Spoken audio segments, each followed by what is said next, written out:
Chers amis, bonjour. Nous sommes dans le temps de l'Avent et je vous propose donc de voir avec vous un passage du livre du prophète Ésaïe en son chapitre 30 et les 17 premiers versets. Le prophète Ésaïe, dont il est donné de lire le livre en cette nouvelle période de l'Avent, à travers un des calendriers de lecture biblique, nous donne à voir quelqu'un qui parle de la part de Dieu. Le prophète, n'étant pas un visionnaire, mais bien l'homme de la parole, son action est en continuité avec l'action divine qui dirige l'histoire avec un grand H. Le destin du prophète a toujours été très dur et il a souvent été persécuté. Et le livre d'Ésaïe est lecture d'un présent annonciateur d'oracles qui sont des déclarations solennelles transmises au nom de l'Éternel, souvent oracles de jugement collectif ainsi que des oracles d'exhortation.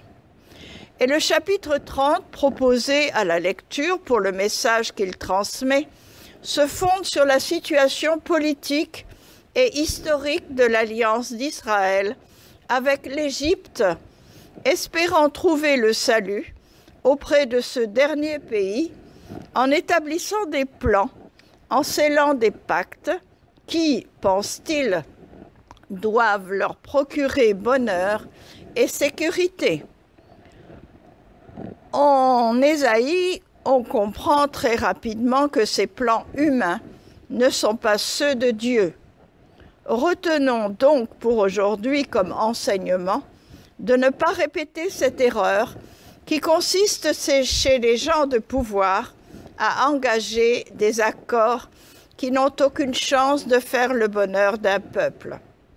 Cela nous fait penser à nos réalités contemporaines où nous avons vu de puissants chefs d'État entreprendre des opérations de guerre pour sceller le sort de tout un pays en formulant des déclarations de justification mensongères. Et la guerre en Ukraine vient éclairer les manœuvres perverses, dictatoriales d'un autre puissant.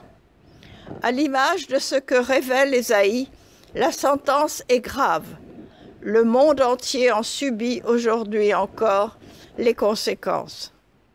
Alors, la grande question qu'appelle ce passage du texte d'Ésaïe pour nous-mêmes, est-ce que je me lève en faveur de l'engeance des méchants ou est-ce que je consulte Dieu afin d'entendre la parole de sagesse divine qui conduit à la sérénité de celui qui l'écoute? Amen.